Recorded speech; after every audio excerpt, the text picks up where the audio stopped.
Hola amigos de Perú 21, bienvenidos una vez más a La Voz del 21. Hoy 28 de julio estamos analizando de manera detallada lo que ha sido el mensaje presidencial de Dina Boluarte, la Presidenta de la República, que ha dado un extenso discurso en el Congreso de la República con motivo de nuestro 203 aniversario de independencia, un discurso de más de 5 horas. Ha dicho una serie de indicadores como balance de su gestión en este tiempo que lleva dirigiendo al país y también algunos anuncios en diversos sectores. Vamos a analizar lo que ha mencionado la Presidenta de la República con Iván Arenas, que es analista político, por supuesto que entendido de toda la coyuntura nacional. Señor Arenas, ¿cómo está? Muy buenas tardes. Ricardo, ¿cómo estás? Muchas gracias. Buenas tardes. Gracias por estar con nosotros. En principio, ¿cuál es su análisis inicial de lo que ha mencionado la Presidenta de la República? Digamos, ha sido un poco complicado de digerir la cantidad de tiempo que ha tomado la Presidenta para decir una serie de cosas, pero ¿qué es lo que usted más rescata, lo que más le ha llamado la atención, al menos de lo que ha mencionado la mandataria? Yo creo que hay que definir el discurso en dos, digamos, dividirlo en dos momentos. Un momento en el que ella hace recuento de todo lo que ha hecho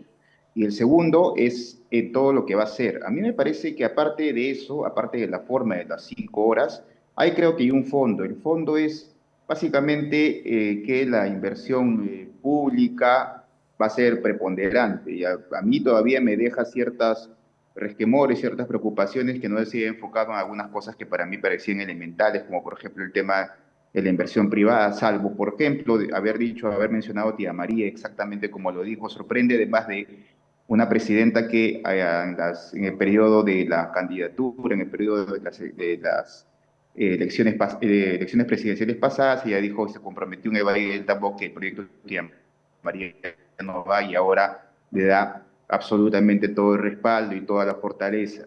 Yo creo que a partir de allí hay otros anuncios que me parecen interesantes, la construcción de la constitución y organización de este Ministerio de Infraestructura que va, digamos, a concentrar diferentes unidades ejecutoras de diferentes ministerios, la fusión de algunos ministerios también, que creo que me parecen importantes, la creación de la Escuela Nacional de Administración Pública, que también me parece importante porque evidentemente lo que tenemos de servir no ha avanzado mucho, necesitamos una burocracia que sea más eficiente y más efectiva en todas las regiones mundialmente. El tema, creo yo, de Puerto de Chancay es una mención que me parece importante, además porque el Perú tiene una posición geopolítica y además porque Perú va a ser anfitrión de una cumbre donde va a llegar el propio presidente chino, se estima. Entonces, a mí lo que me deja es que, por un lado, ha sido un discurso positivo con respecto al tema de la minería, por ejemplo, minería moderna, un discurso que no se asemeja al discurso del año pasado, que sí me pareció bastante flojo, pero hay algunas lagunas, como por ejemplo digamos, el tema de la minería ilegal, básicamente, la criminalidad de minería, que eso es un tema que no se ha enfocado, el tema digamos, ponerle más fuerza al tema de la formalización de la minería informal en vías de formalización. Entiendo que dijo que hay una ley que ya el Estado lo está de alguna otra manera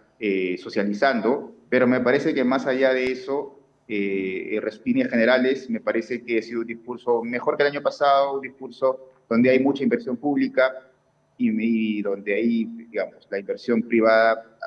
aparte de algunas cosas que son sí importantes como la alianza público-privada, pero más allá de eso no hay. Ujú. Ahora, señora Arenas, respecto a la minería ilegal, la presidenta ha dado el inicio en la parte del balance, ciertos números que me gustaría comentarle para que usted me indique qué tan ciertos son o qué tan ajustados a la realidad. Después de dar los números de interdicciones en el 2023, ha señalado que en los 5 primeros meses de este año, o sea, hasta fin de mayo de este año, del 2024,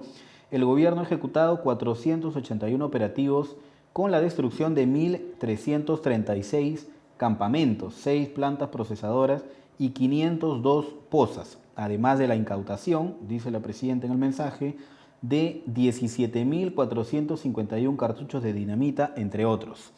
¿Este número se acerca a la realidad? Y si es que se acerca, ¿ha sido suficiente? ¿O cree usted de que han sido pocos los operativos que en el 2024, hasta mayo al menos, ha realizado el gobierno? Mire, yo creo que son la cantidad de interdicciones que supuestamente están realizando. Tengo entendido yo que esas interdicciones se realizan fundamentalmente en Madre de Dios o en la zona donde se hace minería ilegal o minerías en vías de formalización. en básicamente Madre de Dios y toda la zona de Condorcanqui. Por el lado de Patas, entiendo yo también que ha dado en los últimos meses algunos golpes, en las últimas semanas, en las últimas 2 semanas también ha habido golpes a ciertos grupos criminales, pero más allá de eso no se ha hecho mucho. Es decir, el problema es el enfoque del gobierno, ¿no? Y el gobierno está preocupado básicamente en atender de manera reactiva la criminalidad en minería y no de atacar las tres vigas fundamentales que tiene la minería ilegal para poder desarrollarse, como son temas de corrupción, como son funcionarios fundamentalmente de las direcciones regionales, el tema de la logística que cubre, que les ayuda, y el tema, básicamente, el tema del lavado de activos, ¿no? Ahora, sorprende que no haya dicho algo sobre el tema de Reinfo. Entiendo yo que esta legislatura, probablemente, con Salguana a la cabeza, entiendo yo que esta legislatura van a tener que extender el Reinfo a saber que la ley de minería artesanal y pequeña escala aún se está socializando y probablemente no se va a llegar a un consenso. Yo creo que tanto Salguana como este Congreso no van a querer tocar ese tema porque es un tema que atañe a miles de mineros en vías de formalización y creo yo que la mandataria tampoco se quiere hacer mucho caso de eso. Entonces a mí me parece que si bien puede dar algunos números, sean creíbles o no, me parece que la estrategia no solamente es una estrategia punitiva, sino como te decía, es atacar de fondo estas tres vigas que tiene la minería ilegal, Uh -huh. Usted entonces, respecto a lo que es formalización minera, el reinfo que usted ya mencionaba, que ha estado, digamos, mediáticamente muy difundido últimamente por la ampliación del plazo para la inscripción, ¿debió dar algún tipo de anuncio distinto? ¿Debió dar algún énfasis nuevo a la presidenta en el mensaje, considera usted? Me parece que la única posibilidad para acabar con este reinfo extraordinario, acuérdate que el reinfo es un instrumento extraordinario, me parece que lo que debió hacer es darle más énfasis, es darle más, ser más incisiva con respecto a un tema fundamental como es la ley MAPE. Me parece que la ley MAPE garantiza o es la única posibilidad de que el reinfo desaparezca para que finalmente los mineros artesanales puedan formalizarse. Sin una ley va a ser muy difícil que se lo haga, una ley que contemple temas de trazabilidad de oro, contemple temas de trazabilidad de los explosivos, en fin, atacar de fondo el tema, ¿no? Uh -huh. Y al no tocar esto es evidentemente, al obviarlo y soslayar este tema, es evidentemente que el gobierno, en este caso el Ejecutivo, no quiere hacerse cargo de eso, salvo solamente la mención de una ley, como te digo, que una ley que creo yo no va a ser una ley, no se va a dar en esta legislatura, entendiendo además que uno de los compromisos de Salguana, de ahora el presidente del Congreso, él mismo lo ha dicho que durante su gestión no se van a tocar ningún tema de leyes de minería. Entonces, ya ahí cae, digamos, la respuesta de Madura porque ya se tiene ya entonces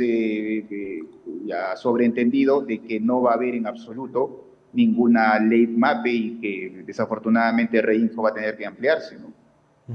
Hay un apartado del discurso presidencial, señor Arenas, donde la presidenta menciona que el gobierno ha culminado el proyecto de ley de la pequeña minería y minería artesanal, el cual será socializado con todos los sectores, con todos los actores del sector, perdón, a fin de recibir aportes para ordenar las actividades mineras a pequeña escala y concluir con el proceso de formalización minera integral en curso. Este proyecto, hay, digamos, un proyecto de ley que va a ser socializado, entonces, en palabras de la Presidenta de la República, para justamente ordenar esas actividades a pequeña escala que se producen y que son parte del proceso de formalización. O sea, sí lo ha mencionado al menos, ¿no? No, la ley MAPE es una ley que ya está en socialización, que lo está haciendo el propio Ministerio de Energía y Minas, pero aquí hay un detalle. El detalle es que la ley MAPE tiene que ser una ley consensuada, una ley técnica, una ley sincera, una ley que organice y reorganice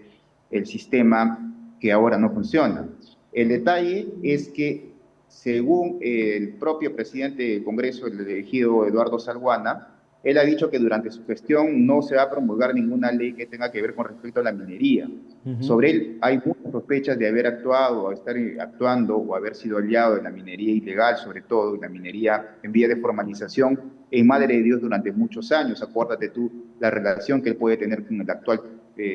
gobernador regional de Madre de Dios. Lo que te quiero decir en todo esto, para redondear la idea, es que una ley MAPE, esta ley MAPE no va a ser aprobada tal como está, sino van a tener que haber ciertos, de alguna otra manera, ciertos cambios en esta ley. Entonces, el señor Salguana no va a poder hacer ningún cambio porque, según el señor Salguana, durante su gestión no se va a aprobar ninguna ley con respecto a la minería. Si se aprueba una ley con respecto a la minería, tengo entendido que mucha gente va a decir que está beneficiando básicamente a la ley de la minería informal o ilegal, porque esta ley, como está socializándose, no va a llegar así al Congreso y tampoco se va a promulgar. Entonces, lo que nos queda claro es que durante su gestión no se va a promulgar ninguna ley MAPE, como te digo, y lo que va a tener que hacerse es la aprobación, digamos, de Reinfo, o mejor dicho, la expansión de Reinfo, la extensión de Reinfo por un par de años más o menos. De acuerdo, señor Arenas. Y ya para culminar, hace un momento mencionaba